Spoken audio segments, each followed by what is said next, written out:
South India shopping mall the wedding Mantra సరికొత్త wedding collection south India shopping mall. నమస్తే, welcome to I dream social spotlight with Kavitha. Telangana రాష్ట్ర ప్రభుత్వం గద్దర్ పేరుతో cinema అవార్డులని announce చేసింది. గతంలోనే కమిటీని ఏర్పాటు చేశారు. ఈరోజు ఎంపికైనటువంటి సినిమాలు, చిత్ర బృందం, నటీనటుల వివరాల్ని అందచేశారు జయసుధ. కాకపోతే బెస్ట్ ఆఫ్ బెస్ట్కే మనం ఇవ్వగలం అవార్డ్స్. సో దాంట్లో వీలైనంత వరకు we did our best. Time ఎక్కువ తీసుకోకుండా I would like to announce Gaddar Telangana film awards. ఓవరాల్గా గద్దర్ సినిమా అవార్డులను చూసిన తర్వాత ఏమనిపిస్తోంది, మిస్ అయింది ఏంటి, అందులో మోస్ట్ ఇంట్రెస్టింగ్ అట్రాక్టింగ్ థింగ్స్ ఏమున్నాయి? మనతో పాటుగా ఉన్నారు senior journalist and film critic Bharadwaja గారు. సార్ నమస్కారం. నమస్తే సార్, గద్దర్ అవార్డ్స్ అనగానే ఫస్ట్ నంది అవార్డులు 10 ఏళ్ల పాటు ఇవ్వలేదు, గద్దర్ అవార్డులను మేము ఇవ్వబోతున్నాము అనేది అనౌన్స్ చేసినప్పుడు బోల్డ్ అంత ప్రహసనంగా దానికి సంబంధించి బోల్డ్ అని క్వశ్చన్ మార్క్స్, డౌట్లు ఇవన్నీ కనిపించాయి. బట్ ఫైనల్గా అనౌన్స్ చేసేసారు 14th ఇవ్వబోతున్నారు అనమాట. సో మొత్తం ఆ లిస్ట్ చూసినప్పుడు ఏమనిపించింది సార్ మీకు? అంటే మొదటి నుంచి కూడా గద్దర్ పేరుతో సినిమా అవార్డులు అనేది, అంటే గద్దర్ అభిప్రాయానికి, గద్దర్ అనేటువంటి ఒక వ్యక్తికి రాజకీయ అభిప్రాయాలు ఉన్నాయి, అలాగే ఆయనకు ఒక సామాజిక జీవనం ఉంది. ఇది తెలంగాణ సమాజంలో ప్రతి ఒక్కరికి తెలుసు. ఆయన అభిప్రాయాలకి భిన్నమైనటువంటి సినిమాలకి అవార్డు ఇవ్వాల్సి వచ్చినటువంటి సందర్భంలో గద్దర్ పేరుతో ఇచ్చేటువంటి అవార్డు ఆయన అభిమానులు, అలాగే ఆయన జీవనంతో అటాచ్ అయినటువంటి వాళ్ళు ఎలా రిసీవ్ చేసుకుంటారు అనే ఒక ప్రశ్న ఉంది. చాలామంది దీన్ని ముందుకు తీసుకొచ్చారు ఆ టైంలో, కానీ ప్రభుత్వం బుల్డోజ్ చేసుకుంటూ వెళ్ళిపోయింది. ఇప్పుడు ఈ అవార్డులు ప్రకటించిన తర్వాత గద్దర్ రాజకీయ అభిప్రాయాలకి పూర్తి భిన్నమైనటువంటి సినిమాలకి అవార్డులు దక్కినాయి. ఇప్పుడు ఆల్రెడీ సామాజిక మాధ్యమాల్లో, అంటే సోషల్ మీడియాలో గద్దర్ అభిమానులు, గద్దర్ రాజకీయ అభిప్రాయాలకు అభిమానులు వాళ్ళందరూ రియాక్ట్ అవ్వటం మొదలుపెట్టారు. ముఖ్యంగా రజాకార్ సినిమాకి 3 అవార్డులు వచ్చినాయి. ఈ రజాకార్ సినిమా అనేది ప్రాపగాండా సినిమా సిరీస్లో భాగంగా యాట సత్యనారాయణ డైరెక్ట్ చేసినటువంటి సినిమా. ఇది దానికి ఒక పొలిటికల్ ఐడియాలజీ ఉంది ఆ సినిమాకి. ఆ సినిమా నిర్మాణం వెనక ఒక రాజకీయ అభిప్రాయం ఉంది. ఆ రాజకీయ అభిప్రాయానికి పూర్తి భిన్నమైనటువంటి రాజకీయ అభిప్రాయం కలిగిన వాడు గద్దర్. ఇప్పుడు గద్దర్ పేరుతో ఆ సినిమాకి, అంటే పైగా చారిత్రాత్మక చిత్రంగా ఉత్తమ చారిత్రాత్మక కేటగిరీలో ఇచ్చారు ఆయనకి. ఇది చాలామందిని ఇబ్బంది పెడుతుంది. అంటే తెలంగాణ సాయుధ పోరాటము, ఆ నేపథ్యం గురించి తెలిసిన వాళ్ళకి రజాకార్ సినిమాలో వాళ్ళు పోర్ట్రేట్ చేసినటువంటి విధానానికి, అంటే రజాకార్ టాపిక్ ఎందుకు తీసుకున్నారు ఆ సినిమాకి అంటే, ప్రస్తుతం నడుస్తున్నటువంటి పద్ధతిలో యాంటీ ముస్లిం కంటెంట్తో సినిమా చేస్తే అది డెఫినెట్గా కనెక్ట్ అవుతుంది జనాలకి, అలాగే పొలిటికల్గా కూడా ఒక మైలేజ్ దక్కుతుంది అనే ఉద్దేశంతో చేసిన సినిమా అది. అంటే హిందువుల మీద ముస్లింలు చేసినటువంటి ఒక అణచివేతని చూపించడం అనేది ప్రధానమైన కార్యక్రమంగా నడిచింది. కానీ ఇక్కడ చూడాల్సింది ఏంటంటే, రజాకార్ సైన్యంలో హిందువుల సంఖ్య తక్కువేమీ లేదు, హిందువుల సంఖ్య ఎక్కువ ఉంది దానిలో. అంటే స్థానిక దొరల సైన్యమే రజాకార్ సైన్యంగా ఉపయోగపడింది అప్పుడు. ఇది ఆ సినిమాలో ఎక్కడా కూడా డిస్కషన్లోకి రాదు.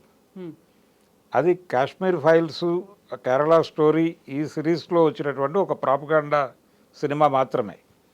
ఇప్పుడు ఇదే ధోరణిలో రేపు ఇంకొక సినిమా రాబోతోంది 12వ తారీఖు, హరిహర వీరమల్లు అనే పేరుతో పవన్ కళ్యాణ్ చేస్తున్న సినిమా కూడా ఇదే. కాబట్టి ఈ ప్రాపగాండా సిరీస్లో వచ్చినటువంటి ఈ రజాకార్ సినిమా వ్యక్తీకరించినటువంటి భావాలకి పూర్తి భిన్నమైనటువంటి రాజకీయ అభిప్రాయాలు కలిగినటువంటి వాడు గద్దర్. ఈ అవార్డు ఇప్పుడు గద్దర్ పేరుతో తీసుకుంటారు వాళ్ళు. ఇప్పుడు గద్దర్ పరిస్థితి ఏమిటి అనేది జనాలలో ఉన్నటువంటి పెయిన్. గద్దర్ అభిమానులందరూ బాధపడుతున్నారు, ఇదేంటి ఈ సినిమాకి గద్దర్ పేరుతో అవార్డు ఇవ్వటం ఏంటి అని. అందుకని గద్దర్ని గౌరవించదలుచుకుంటే గద్దర్ రాజకీయ అభిప్రాయాలకు దగ్గరగా ఉన్నటువంటి సినిమాకి గద్దర్ స్మారక పురస్కారం ఇవ్వచ్చు. అలాగే గద్దర్ రాజకీయ అభిప్రాయాలకు దగ్గరగా ఉన్నటువంటి ఒక పాటకి గద్దర్ స్మారక పురస్కారం ఇవ్వచ్చు. అంతవరకు ఓకే. ఆయన ప్రజావాగ్గేయకారుడు. ఆయన జీవితం పీపుల్స్ వార్ అనేటువంటి పార్టీతో ముడిపడి ఉంది.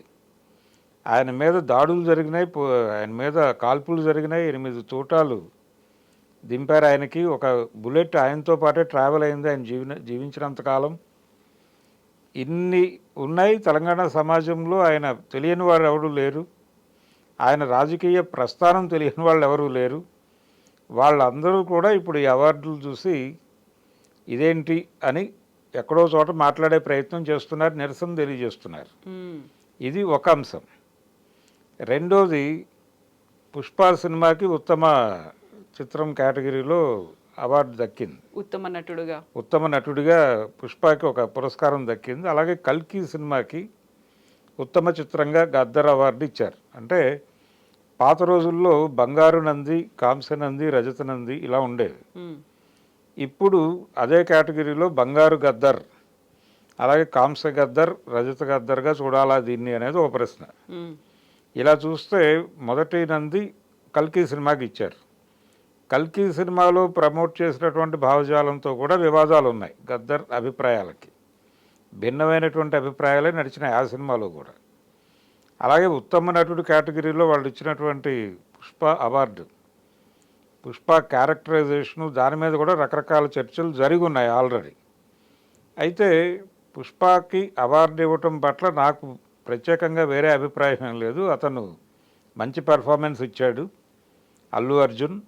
అలాగే జాతీయ స్థాయిలో ఉత్తమ నటుడు అవార్డు ఆల్రెడీ తీసుకున్నాడు ఆ సినిమాకి. అంటే ఒక స్మగ్లర్ క్యారెక్టర్కి అలా అవార్డులు ఇస్తారా అని చెప్పి ఆ రోజున గగ్గోలు పెట్టారు చాలామంది. మరి వాళ్ళు ఇప్పుడు కూడా అలాగే మాట్లాడతారేమో చూడాలి. అంటే స్మగ్లర్ క్యారెక్టర్కి ఎలా అవార్డు ఇస్తారు అని. దాదాపు పవన్ కళ్యాణ్ కూడా అలాంటి అభిప్రాయం వ్యక్తం చేశాడు. అంటే పాత రోజుల్లో హీరోలు అంటే వాళ్ళు ఫారెస్ట్ ఆఫీసర్లుగా ఉండేవాళ్ళు అని అడవి రాముడు రెఫరెన్స్లో పుష్పాన్ని పోల్చాడు ఆయన. అడవి రాముడులో ఎన్టీ రామారావు గారు ఫారెస్ట్ ఆఫీసరు, ఇందులో స్మగ్లర్ హీరో అయ్యాడు అని చెప్పి ఓ పోలిక తెచ్చాడు. మరి వాళ్ళు ఇప్పుడు ఎలా రియాక్ట్ అవుతారో చూడాలి. అయితే క్యారెక్టర్ ఏదైనప్పటికీ అందులో ఆయన పర్ఫార్మెన్స్ బాగుంటే ఉత్తమ నటుడు అవార్డు ఇవ్వచ్చు, తప్పేమీ లేదు. అంటే స్మగ్లర్ కాదు అతను, అల్లు అర్జున్ స్మగ్లర్ కాదు, ఆ క్యారెక్టర్ స్మగ్లర్. ఆ స్మగ్లర్ క్యారెక్టర్ని ఆయన అద్భుతంగా నటిస్తే అవార్డు ఇవ్వచ్చు, తప్పేం లేదు దానిలో. కానీ కంటెంట్కి సంబంధించిన వ్యవహారం జరిగినప్పుడు ఖచ్చితంగా ఎవరి పేరుతో అవార్డు ఇస్తున్నాము, వాళ్ళ రాజకీయ అభిప్రాయాలు ఏమిటి అనేది పరిగణనలోకి తీసుకోకుండా అవార్డులు ఇస్తే ఇలాంటి క్రిటిసిజం డెఫినెట్గా వస్తుంది. అది చూడాలి ఇప్పుడు ఎలా ఉంటుంది, ప్రభుత్వం ఎలా రియాక్ట్ అవుతుంది, ఎలా జస్టిఫై చేసుకుంటుంది కమిటీ అనేది చూడాలి ఇప్పుడు. సో ఇప్పుడు రజాకార్ సినిమాకి సంబంధించి చూస్తే ఆ చారిత్రక నేపథ్యం ఉన్నటువంటి సినిమాగా తీసుకున్నారు. అందులో వక్రీకరణ జరిగిందా అనేది కన్సిడర్ చేశారా లేదా, లేదు ఆ కేటగిరీకి సంబంధించి అది తప్ప ఇంకే సినిమా లేదు కాబట్టి ఒక కేటగిరీ ఉంది కాబట్టి దానికి ఇచ్చారని అనుకుంటున్నారు? అంటే కేటగిరీ ఉన్నప్పటికీ, అంటే కేటగిరీ ఇప్పుడు ఫిలిం జర్నలిస్ట్ అవార్డు ఉండేది ఇంతకుముందు, ఉత్తమ ఫిలిం జర్నలిస్ట్ అవార్డు కూడా ఇచ్చేవారు. మరి ఈసారి అదేం కనిపించలేదు. పైగా 2 జర్నలిస్టులు ఉన్నారు దానిలో జ్యూరీలో, లక్ష్మీనారాయణ గారు ఉన్నాడు, తర్వాత భగీరథ గారు ఉన్నారు. వాళ్ళిద్దరూ ఉన్నారు కానీ ఎవరికి రాలేదు. రెంటాల జయదేవ్ గారి పుస్తకానికి మాత్రం అవార్డు దక్కింది. ఫస్ట్ రీల్ సినిమాకి మాత్రం అవార్డు వచ్చింది, బుక్కి. దాని మీద రకరకాల అభిప్రాయాలు ఉన్నప్పటికీ అదొక ప్రామాణిక గ్రంథంగా అయితే చాలామంది ధృవీకరించారు. అది గౌరవప్రదంగానే ఉంది, అవార్డు ఇవ్వటం బాగానే ఉంది అది. కానీ ఈ చారిత్రాత్మక చిత్రాలు అంటే దీనిలో ఇబ్బంది ఉంది, దాని మీద చాలా క్రిటిసిజం వచ్చింది. అంటే నేను అనేది ఏంటంటే గద్దర్ అభిప్రాయాలు ఏమిటో తెలుసు వాళ్ళకి. అంటే జ్యూరీ మెంబర్స్కి ఐడియా ఉండకపోవచ్చు, కానీ ఈ అవార్డుల కమిటీని నామినేట్ చేసినటువంటి ప్రభుత్వంలోని పెద్దలకి డెఫినెట్గా గద్దర్ రాజకీయ అభిప్రాయాలు తెలుసు. తెలిసిన వాళ్ళు వాళ్ళని వార్నైనా చేయాలి కనీసం. ఇది కొంచెం భిన్నమైనటువంటి అభిప్రాయాలు కలిగినటువంటి సినిమా అనేది కనీసం వీళ్ళు వార్న్ చేసి ఉండాలి. అది జరగలేదు.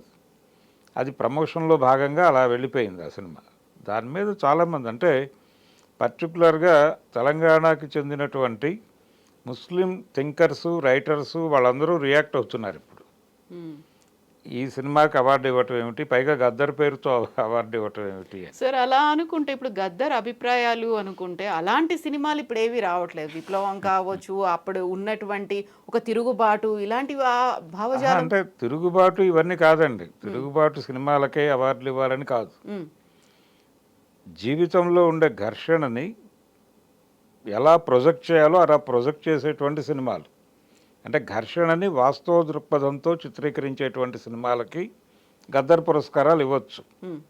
అది ఆయన రాజకీయ అభిప్రాయాలను గౌరవించినట్టు. అంతే తప్ప రియాక్షనరీ సినిమాలకు కూడా మీరు గద్దర్ పేరుతో అవార్డు ఇస్తే ఎలాగా? గద్దర్ రియాక్షనరీ అనుకున్నటువంటి భావజాలం, ఆ భావజాలం ఉన్నటువంటి సినిమాకి మీరు గద్దర్ పేరుతో అవార్డు ఇస్తే ఎలాగా? అది కదా ఇప్పుడు చాలామందిని గాయపరుస్తున్న గొడవ. అందుకని కేవలం నారాయణమూర్తి గారి సినిమాలకే అవార్డులు ఇవ్వమని నా ఉద్దేశం కాదు. మనిషి జీవితంలో ఉన్నటువంటి ఘర్షణని పాజిటివ్ టోన్తో తెర మీద చెప్పిన ఏ సినిమాకైనా అవార్డు ఇవ్వచ్చు. అంటే ఆయన ఎలా చూస్తున్నాడు, గద్దర్ అయితే ఈ సమస్యని ఎలా చూస్తాడు అనేది ఆయనకు ఒక ఐడియాలజీ ఉంది. అందుకని అసలు గద్దర్ పేరుతో సినిమా అవార్డులు పెట్టడం అనే పాయింట్ దగ్గరే ఇబ్బంది ఉంది.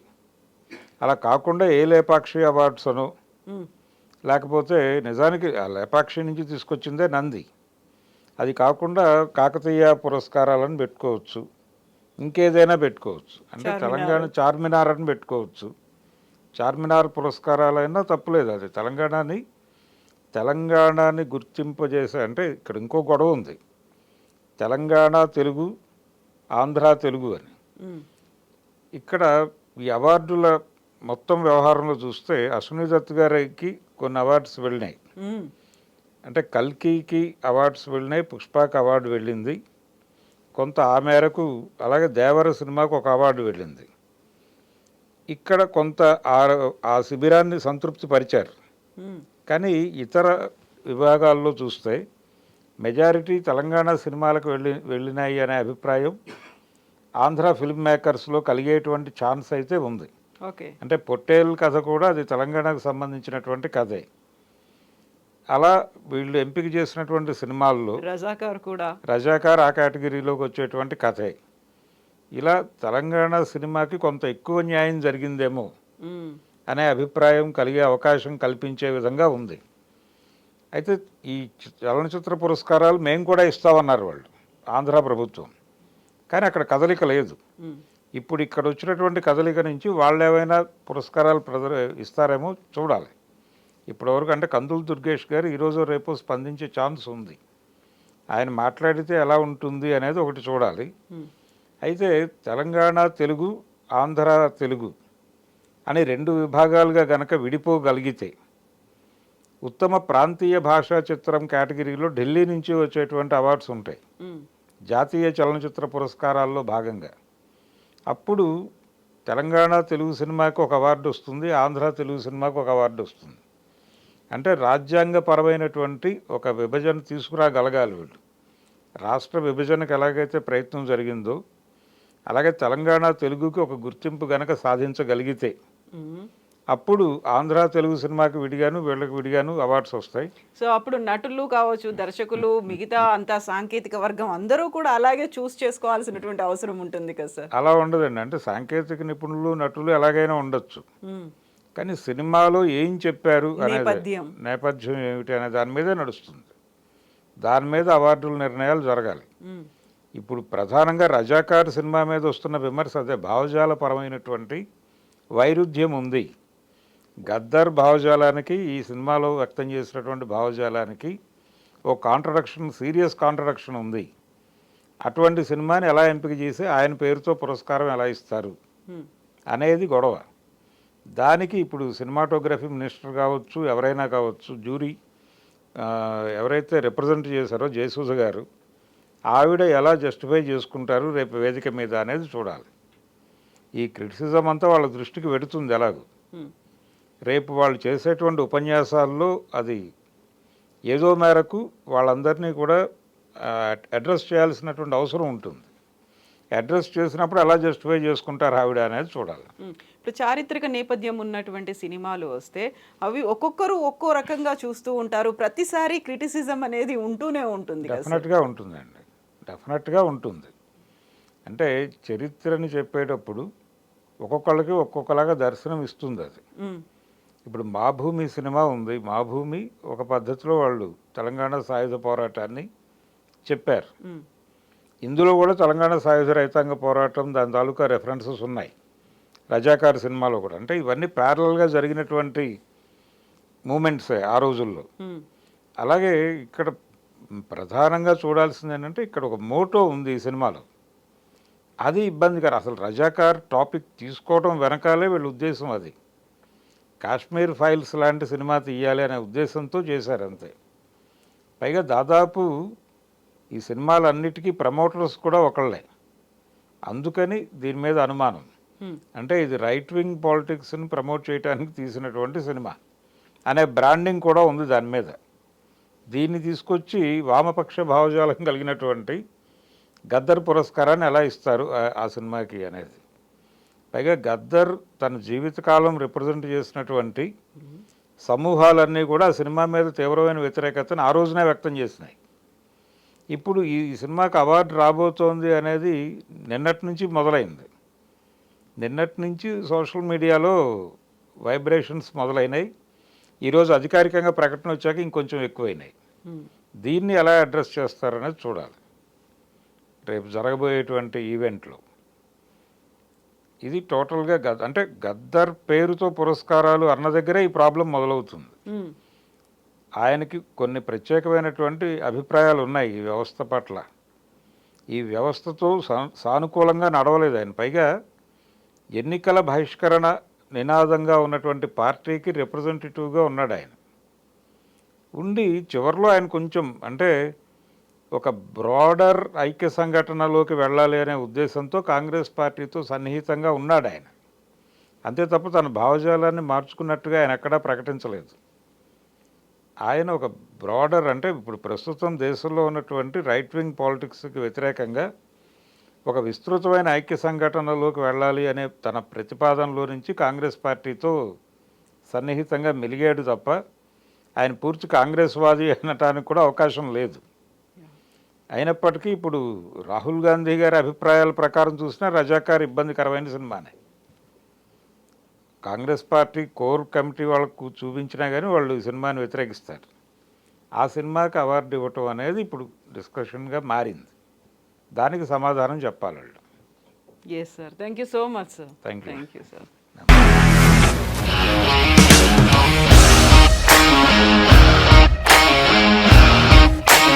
ఇండస్ట్రీలో కమిట్మెంట్ ఇష్యూస్ వస్తే నీకు కూడా వచ్చినట్టు మార్నింగ్ తీసుకెళ్ళాడంటే కొట్టి పడేస్తాడు.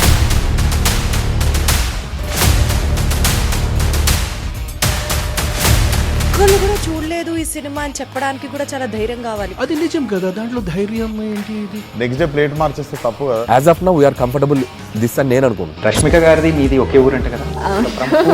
మీకు కోపం వచ్చిందంటే బాగా తిట్టేత్తరా? తిట్టేద్దామండి. నిజంగా గేమ్ ని ఎలా చేంజ్ చేయగలిగారు? ఏపీఎస్ఎఫ్సి వాళ్ళకి 6 నెలల్లో నేను 6 లక్షలు కట్టా. బిజినెస్ చేయాలనుకుంటే it is as difficult as riding a tiger.